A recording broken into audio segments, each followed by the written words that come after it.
चलिए अगले कमेंट की ओर चलते हैं। यहाँ पर एक भाई ने हमसे सवाल पूछा कि यीशु मसीह दाहिने ओर बैठे हैं, दाहिने ओर बैठे हैं, उसका मतलब क्या है? उसका मतलब सिंपल है।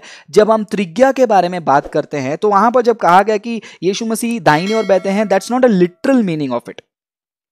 ये लिटरल मीनिंग नहीं है।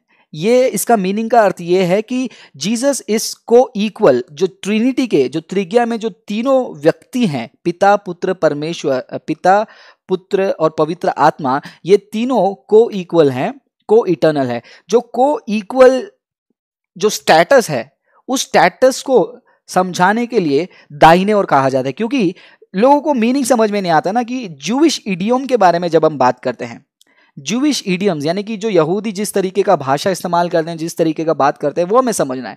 अगर यहूदी कल्चर में कहते हैं कि ये मेरा दाहिना है, तो ये क्या ये दर्शाता है कि ये मेरे इक्वल है, ये मेरे ही सारांश का है, या मेरे ही पावर का है, या फिर मेरे ही दर्ज का है। ये सारे बातें जो है बताता है। तो जब यीशु मसीह कहते हैं कि पिता के दाहिने ओर बैठे हैं, इसका मतलब ये है कि जैसा पिता इटर्नल है वैसे पुत्र भी इटर्नल है। क्योंकि पुत्र अलग नहीं, वो त्रिज्या का एक पार्ट है।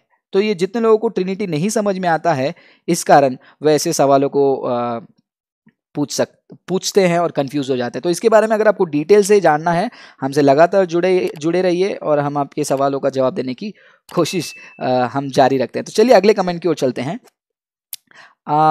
आदर्श परदेसी पूछते हैं, टीच मी ट्रिनिटी। आदर्श भाई, मैं आपको एक चीज़ बताना चाहूँगा। हम एक प्रोजेक्ट जल्दी से शुरू कर रहे हैं जहाँ पर हम ट्रिनिटी के ऊपर ही नहीं बल्कि काफ़ी सारी चीज़ों का हम बाइबल स्टडी स्टार्ट करने वाले, जहाँ पर हम बेसिक से शुरू करेंगे।